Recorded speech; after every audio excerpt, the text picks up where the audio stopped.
क्या नीतीश की रणनीति पीएम मोदी पर पड़ेगी भारी? चुनाव से पहले मोदी शाह के लिए आई बुरी खबर। धमाकेदार सर्वे देखकर खुशी से उछल पड़ेगा विपक्ष। नमस्कार, मैं हूं दिबांजलि मोइत्रा। लोकसभा चुनाव में अब ज्यादा दिन नहीं बचे।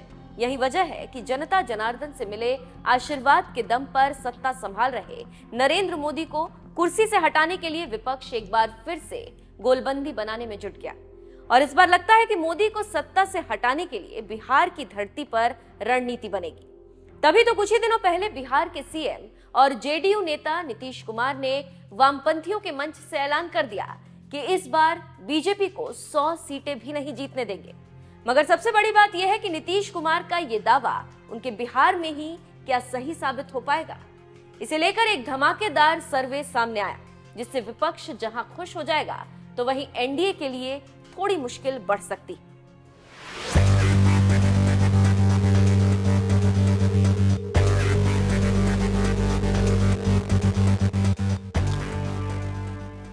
जदयू नेता नीतीश कुमार ने जब से बीजेपी का साथ छोड़ा है, लगता है उनका ध्यान बिहार की जनता पर कम, मोदी को सत्ता से हटाने पर कुछ ज्यादा ही है। यही वजह है कि दिल्ली में बैठे मोदी को कुर्सी से हटाने के लिए नीतीश कुमार ने बिहार से ही रणनीतियां बनानी शुरू कर दी हैं।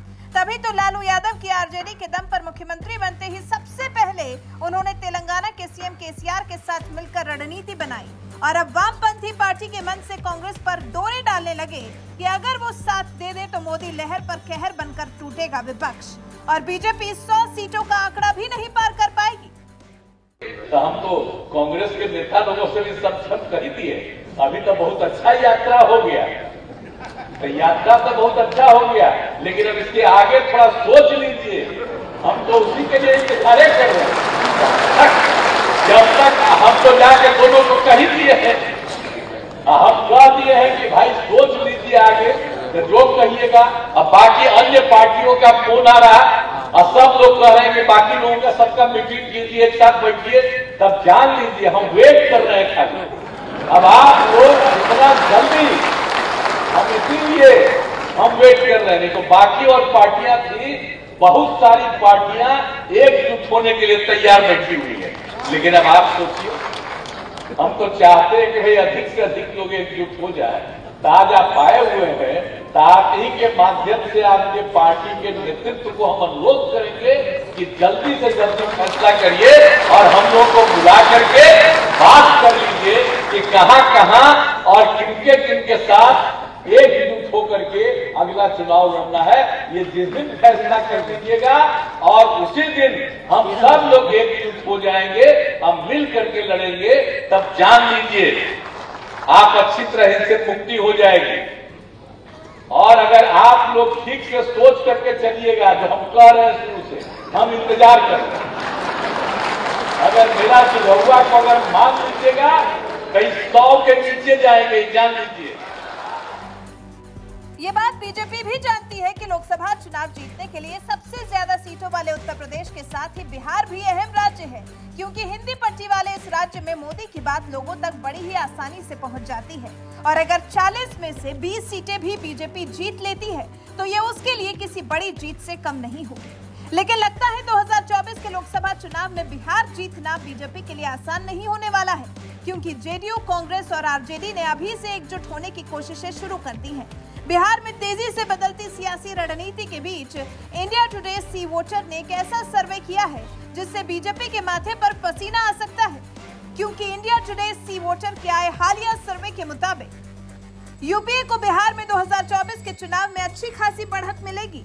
सर्वे के मुताबिक 2019 के मुकाबले 2024 में यूपीए की सीटें 25 गुना बढ़ सकती हैं।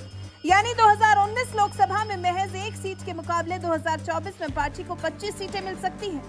इस सर्वे के मुताबिक यूपीए को 40 में से 25 लोकसभा सीटों पर जीत मिल सकती है, तो वहीं वोट शेयर में भी जबरदस्त उछाल देखने को मिल सकता है। सर्वे के मुताबिक बिहार में यूपीए का वोट शेयर भी काफी बढ़ा है। यूपीए को बिहार में करीब 47% वोट मिल सकता है। खास बात यह है कि इससे नीतीश कुमार के गठबंधन को सबसे ज्यादा फायदा हो रहा है। इंडिया टुडे सी वोटर के सर्वे के मुताबिक अगर जेडीयू, कांग्रेस, आरजेडी और वामपंथी पार्टियां एकजुट होकर बिहार में चुनाव लड़ती हैं, तो कांग्रेस नीति यूपीए को बिहार की 40 में से 25 सीटों पर जीत मिल सकती है, जबकि बीजेपी को भारी नुकसान हो सकता है, क्योंकि पिछले 2 लोकसभा चुनावों में बीजेपी ने बिहार में अच्छा खासा प्रदर्शन किया था। बीजेपी, एलजेपी और आरएलएसपी एक साथ मिलकर चुनाव लड़ी। तीनों पार्टियों ने मिलकर 31 सीटों पर जीत हासिल की। आरजेडी, कांग्रेस, एनसीपी एक साथ मिलकर चुनाव लड़ी। तीनों पार्टियों को महज 6 सीटों पर ही जीत मिली। जेडीयू अकेले चुनाव लड़ी, लेकिन 1 सीट पर ही जीत मिली। 2014 के लोकसभा चुनाव में अकेले मैदान में उतरे नीतीश कुमार की हालत इसी बात से समझ सकते हैं कि उन्हें बिहार की 40 में से महज 1 सीट पर ही जीत मिली, जिसके बाद नीतीश कुमार खुद बीजेपी की शरण में आ गए और 2019 का लोकसभा चुनाव पीएम मोदी की छत्रछाया में लड़े, जिसका असर क्या हुआ इन आंकड़ों से समझ लीजिए। बीजेपी, जेडीयू और एलजेपी एक साथ मिलकर चुनाव लड़ी। तीनों पार्टियों ने मिलकर 39 सीटों पर जीत हासिल की। आरजेडी, कांग्रेस, आरएलएसपी और एनसीपी मिलकर चुनाव लड़ी। चारों पार्टियों को महज 1 सीट पर जीत हासिल की। 2019 के लोकसभा चुनाव के ये आंकड़े देख लीजिए। बीजेपी के साथ चुनाव लड़ने वाले नीतीश कुमार जहां 1 सीट से सीधे 16 सीटों पर पहुंच गए, तो वहीं दूसरी तरफ कांग्रेस, आरजेडी, आरएलएसपी और एनसीपी महागठबंधन बनाकर चुनाव लड़ी, लेकिन चारों पार्टियों को 4 सीट भी नसीब नहीं हुई। महज 1 सीट पर ही ये महागठबंधन सिमट गया। इसी बात से आप समझ सकते हैं कि मोदी के खिलाफ बिहार में बने इस महागठबंधन का क्या हाल हुआ था। लेकिन इस बार के लोकसभा चुनाव में लगता है यही महागठबंधन खेला कर सकता है, क्योंकि इंडिया टुडे सी वोटर का सर्वे बता रहा है कि अगर जेडीयू, कांग्रेस, आरजेडी और वामपंथी पार्टियां एक साथ मिलकर चुनाव लड़ती हैं, तो इस महागठबंधन को बिहार की 40 में से 25 सीटों पर जीत मिल सकती है, जबकि बीजेपी को नुकसान उठाना पड़ सकता है।